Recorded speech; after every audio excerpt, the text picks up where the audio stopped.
कलौ मोहागारे विषय विससन्तप्तमनसां तमश्चक्रे दूरं मृदुसदुपदेशामृतगिरा सतां चेतस्तोषित द्विहृदयवनानां मृगपते परेशं साक्षातं गुरुवर कबीरं हृदे नुमः।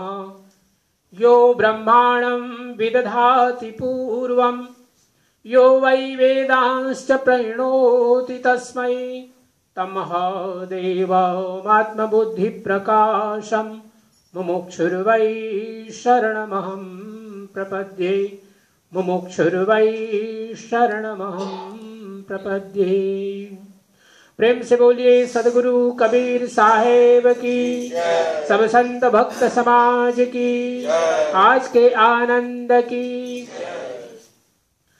सत्य पुरुष परमात्मा हम सबके हृदय में विराजमान सदगुरु कबीर साहेब, परम आदरणीय महंत श्री अमर साहेब जी ब्रिजमोहन, परम आदरणीय परम श्रद्धेय सभी भक्तजन, देवियों सज्जनों और प्यारे बच्चों, परम पावन अवसर आश्विन शुद्ध पूर्णिमा आज हम सब लोग सदगुरु कबीर साहब के इसके कबीर काउंसिल गुरुधाम में मना रहे हैं।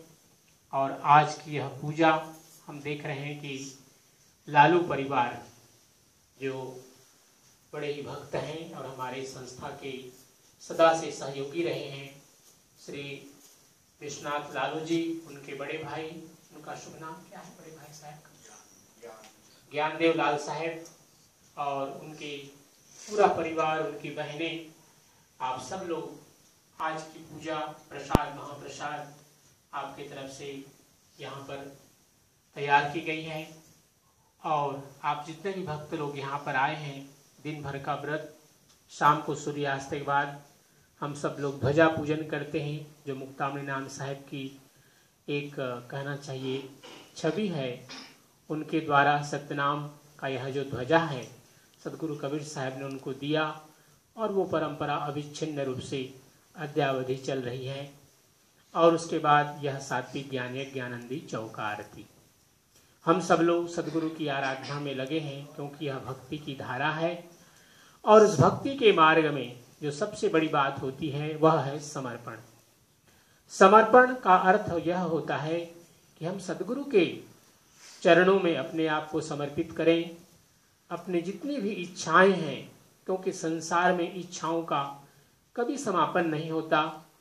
इच्छाएं इस प्रकार से हैं जैसे हम समुद्र के किनारे जाते हैं, एक लहर किनारे की ओर आती है, फिर से लौट करके वापस जाती है, पुनः लहर आती है किनारे की ओर, फिर से लौट करके जाती है। इसी प्रकार हमारे मन की इच्छाएं एक पूर्ति होती है, इसके साथ साथ कई और इच्छाएं जागृत हो जाती हैं। तो यह जीवन की जो हमारी इच्छाएं हैं, डिजायर्स हैं, कभी समाप्त नहीं होती, और वह भक्ति के मार्ग में सबसे बड़ी बाधक बनती हैं ये इच्छाएं। इसलिए सदगुरु कबीर साहब ने एक बहुत सुंदर बात बीजक ग्रंथ में कहा। बहुत एक भजन है पूरा वो, लेकिन कुछ पंक्तियां आज हमने उसको प्रवचन के लिए चयन किया है। सदगुरु कबीर साहब कहते हैं, तन धरि सुखिया काहू न देखा, जो देखा सो दुखिया, राजा दुखिया प्रजा दुखिया, तपसी को दुख दूना, आशा तृष्णा सब घट व्यापे, कोई महल नहीं सूना। प्रेम से बोलिए सदगुरु कबीर साहेब की। हम सब लोग एक समय था, बाल्यावस्था में थे, अभी भी बच्चे हमारे कुछ बैठे हुए यहाँ पर, बाल्यावस्था से फिर वो किशोरावस्था में पहुंच रहे हैं। तो हम सब लोगों ने देखा बचपन में, हम सब लोग कुछ न कुछ अपने परिवार से जुड़े हुए, जो घर के काम हैं, कुछ बाहर के काम हैं, तो करते ही हैं। लेकिन साथ साथ जब हम विद्यालय जाते हैं, महाविद्यालय जाते हैं, विश्वविद्यालय जाते हैं, तो परीक्षाएं होती हैं, विद्या अध्ययन के साथ साथ परीक्षाएं होती हैं। तो उन सब का एक परिश्रम है हमारे जीवन में। क्योंकि जीवन में उन्नति के लिए विद्या अध्ययन करना आवश्यक है। लेकिन विद्यार्थी से पूछें कि क्या उनका जीवन बड़ा आनंदमय है, तो कहेंगे नहीं, कितना पढ़ना पड़ता है विद्यालय में, फिर उसके बाद हम लोग सब जाते हैं एक प्राइवेट एक अध्यापक के साथ पढ़ने के लिए जाते हैं, फिर आकर के अपना गृह कार्य पूरा करते हैं।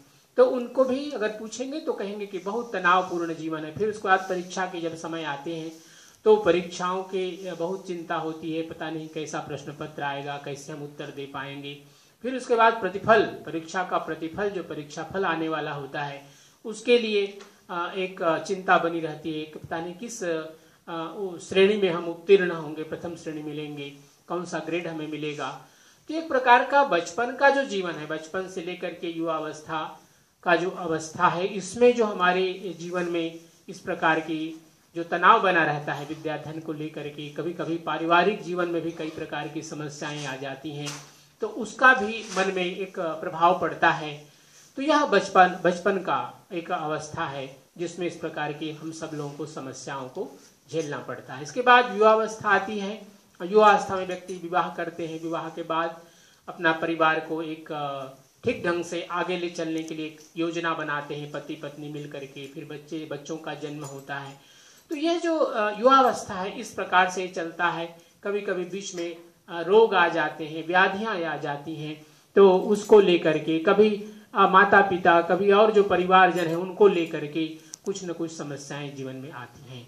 इस प्रकार से जब व्यक्ति जीवन में आगे की ओर बढ़ता है तो 50 के वर्ष के बाद में कई प्रकार की व्याधियां शरीर में आ जाती हैं। किसी को मधुमेह की शिकायत होती है, किसी को उच्च रक्तचाप की, किसी को ये जो खासकर कोलेस्ट्रॉल का प्रॉब्लम हो रहा है। तो ये नाना प्रकार की व्याधियां शरीर में कुछ न कुछ आने लगती हैं 50 वर्ष की उम्र के बाद।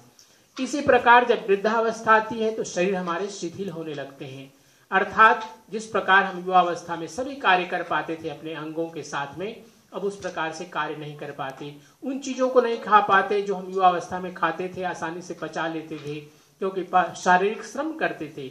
अब वृद्धावस्था में वो कार्य नहीं हो पाते, तो धीरे धीरे मन और साथ साथ शरीर दोनों ही शिथिल होने लगते हैं। इस प्रकार ये जीवन की यात्रा चलती रहती है। इसी को देख करके आज के 620 वर्ष पूर्व सतगुरु कबीर साहब ने कहा कि तन धरि सुखिया काहुन देखा। हमारे जीवन में दो भावनाएं हैं, एक है राग और एक है विराग। विराग का अर्थ होता है, राग तो हम हैं, रागी तो हैं, क्योंकि जीवन को हमें ले चलना है तो हमें परिश्रम करना है, व्यापार करना है या नौकरी करनी है, किसी न किसी प्रकार का धनोपार्जन का कार्य करना होता है, सभी को करना होता है, चाहे संत जीवन में हो या फिर पारिवारिक जीवन में हो, सबको कुछ न कुछ उपार्जन के लिए, धनोपार्जन के लिए शारीरिक श्रम, मानसिक श्रम करना पड़ता है। तो सदगुरु कबीर साहब क्या कह रहे हैं, तन धरि सुखिया काहुन देखा, जो देखा सो दुखिया। अर्थात इस संसार में जितने भी शरीर धारण करने वाले लोग हैं, अर्थात ये 5 तत्व से बना हुआ हमारा शरीर, क्षिति जल पावक गगन समेत, और इसके साथ 3 तत्व रजगुण सत्वगुण तमोगुण, ये 3 गुण हमारे साथ में जुड़े हुए हैं, और साथ साथ इनके हमारे मन बुद्धि विवेक, इन सब के द्वारा हमारी जीवन की यात्रा चलती है। तो अगर व्यक्ति के जीवन में अध्यात्म न हो, धर्म न हो, तो क्या होता है, इसी को सदगुरु कबीर साहब ध्यान में रखते हुए कह रहे हैं कि जीवन में जिनके अध्यात्म नहीं है, धर्म नहीं है, तो क्या होता है उनके जीवन में, तन धरि सुखिया काहुन देखा। गौतम बुद्ध हम सब लोग जानते हैं, तथागत गौतम बुद्ध, जिनको हम भगवान बुद्ध भी कहते हैं, तो उन्होंने भी अपने जीवन में जब बाहर निकले, अपने राजभवन से, राजमहल से जब बाहर निकले, क्योंकि राजा ने मना कर रखा था, लेकिन एक दिन वो अपने जो उनका रथवाहक था उनके साथ बाहर निकलते हैं और एक बीमार को देखते हैं, उनका मन दुखित होता है। एक व्यक्ति जो कि वृद्ध है उसको देखते हैं, उससे उनका मन दुखित होता है। एक व्यक्ति जो शव यात्रा की ओर लोग श्मशान की ओर ले जा रहे हैं शव को, उसको देख करके उनका मन दुखित होता है। तो हम लोग भी इन चीज़ों को देखते हैं, लेकिन उस पर हमारा ध्यान बहुत कम जाता है कि कोई व्यक्ति बीमार पड़ा है, कोई व्यक्ति वृद्ध हो गया है, कोई व्यक्ति गुजर चुका है, संसार सुख की यात्रा पूरी हो गई है। हम लोग ध्यान देते हैं लेकिन उसको फिर से भूल जाते हैं। सदगुरु कबीर साहब यही कह रहे हैं कि जब तक शरीर है, चाहे वो बाल्यावस्था हो, युवावस्था हो, वृद्धावस्था हो या फिर अंतिम यात्रा की तैयारी कर रहा हो कोई व्यक्ति, मन में सदा ही कष्ट बने रहते हैं। लेकिन इस कष्ट का निवारण है। निवारण क्या है कि शरीर में जो कर्म के भोग हैं वो तो हम किसी भी प्रकार से दूर नहीं कर सकते।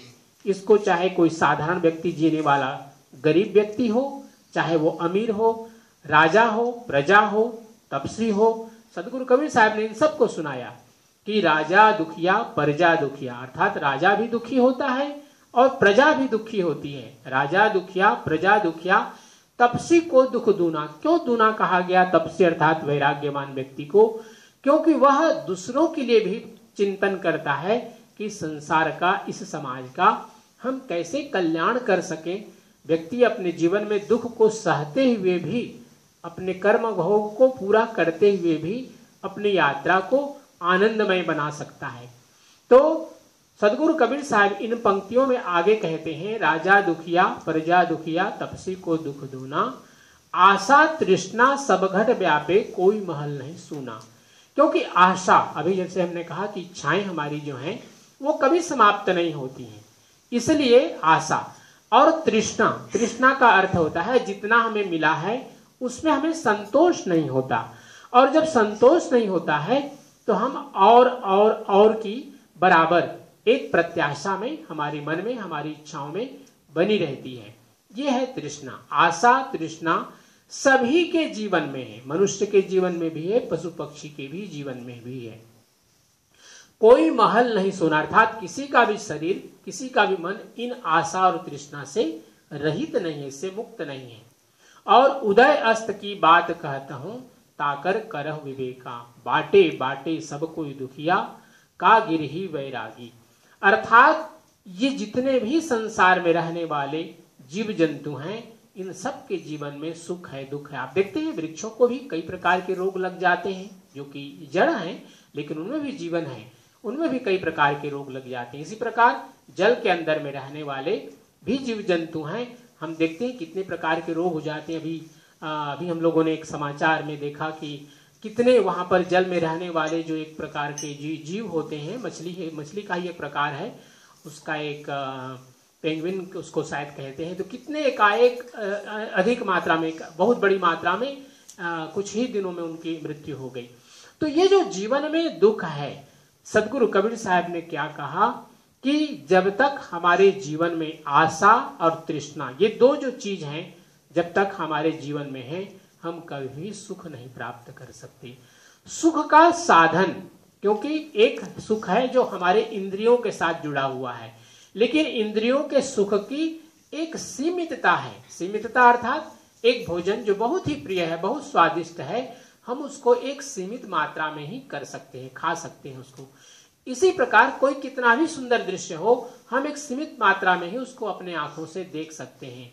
अगर हम उसको ज्यादा देखते हैं तो हमारी आंखें उससे प्रभावित होती हैं और हम रोगी हो जाते हैं, आंख के रोगी हो जाते हैं। इस प्रकार कान का भी जो एक सीमा है, सीमित है, उससे ज्यादा वैल्यू में अगर हम सुनते हैं तो हमारे कान के पर्दे फट जाते हैं।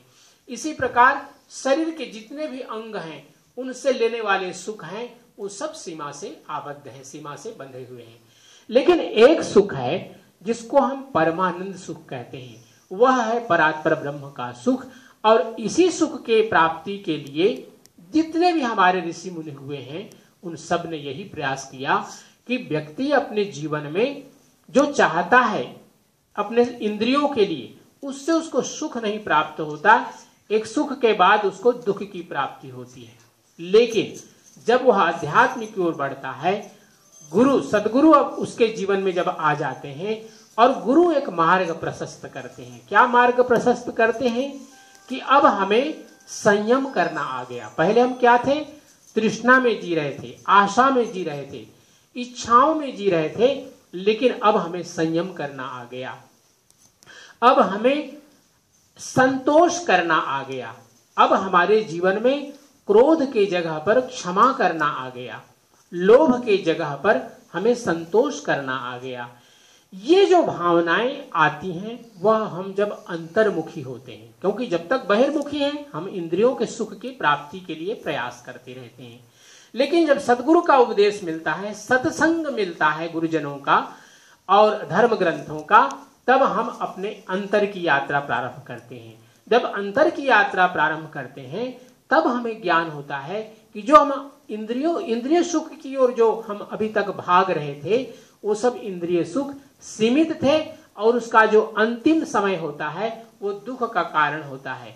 लेकिन जब अध्यात्म की ओर बढ़ते हैं तो व्यक्ति अपने जीवन में एक ऐसे आनंद की अनुभूति करता है, क्योंकि रोग तो आएंगे, जो कर्म के भोग हैं वो भी आएंगे, शरीर सामाजिक कभी दैहिक दुख आएंगे, कभी भौतिक दुख आएंगे, कभी दैविक दुख आएंगे, दैहिक दैविक, ये जो त्रिविध ताप हैं ये तो आएंगे ही आएंगे।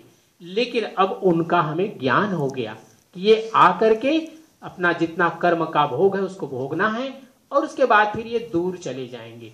इस प्रकार जब ज्ञान हमें प्राप्त होता है और हम अध्यात्म की ओर जब बढ़ते हैं तो हमारे जीवन में एक ऐसी शांति आती है, इसी का नाम है ज्ञान की प्राप्ति। इसी को हम कहते हैं डिवाइन लाइट कहें उसको, या डिवाइन नॉलेज कहें, विजडम कहें, जो भी हम उसको इंग्लिश में कहें, लेकिन यही है परात्पर ब्रह्म का सुख, जिसमें हम शरीर के सुख से ज्यादा अनुभूति करते हैं।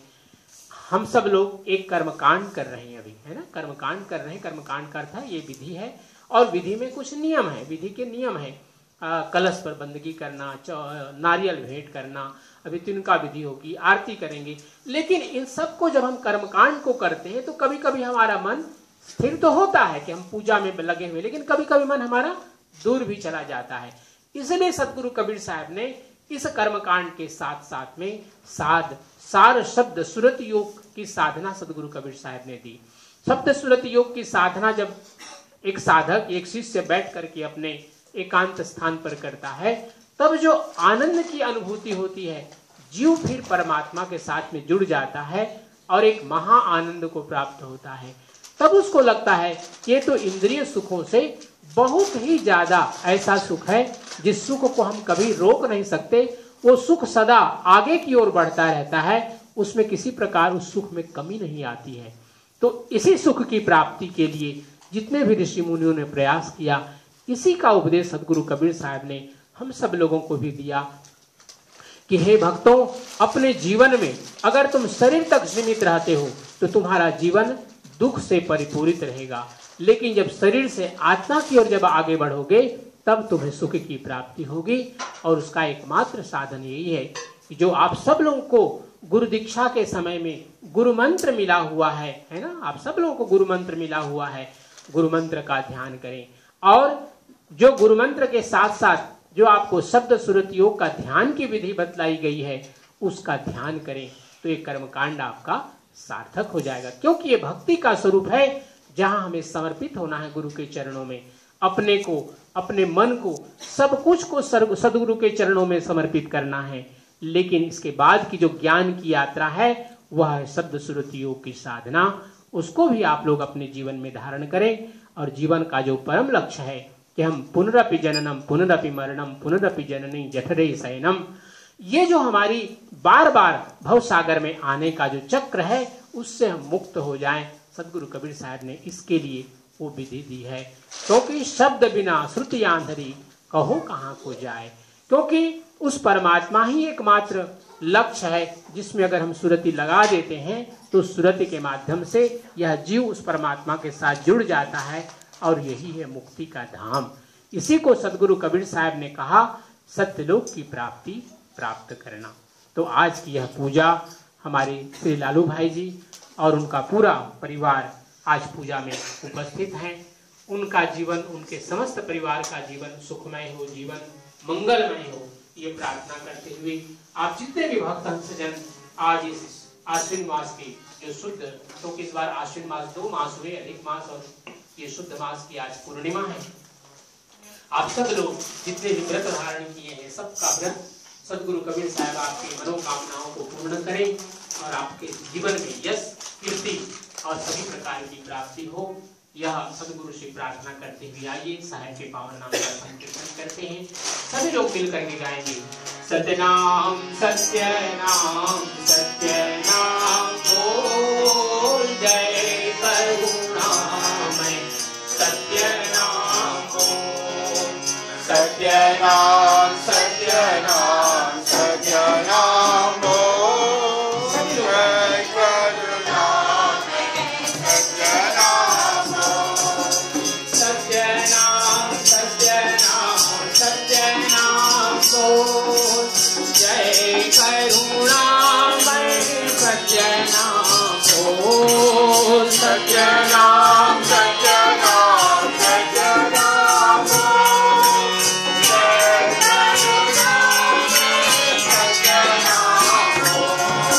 सत्यनाम सत्यनाम सत्यनाम बोल, जय करुणामय सत्यनाम बोल। सत्यनाम सत्यनाम सत्यनाम बोल, जय करुणामय सत्यनाम बोल। प्रेम से बोलिए सद्गुरु कबीर साहिब की जय। सद्गुरु कबीर साहिब की जय। सब संत भक्त समाज की जय। आज के आनंद के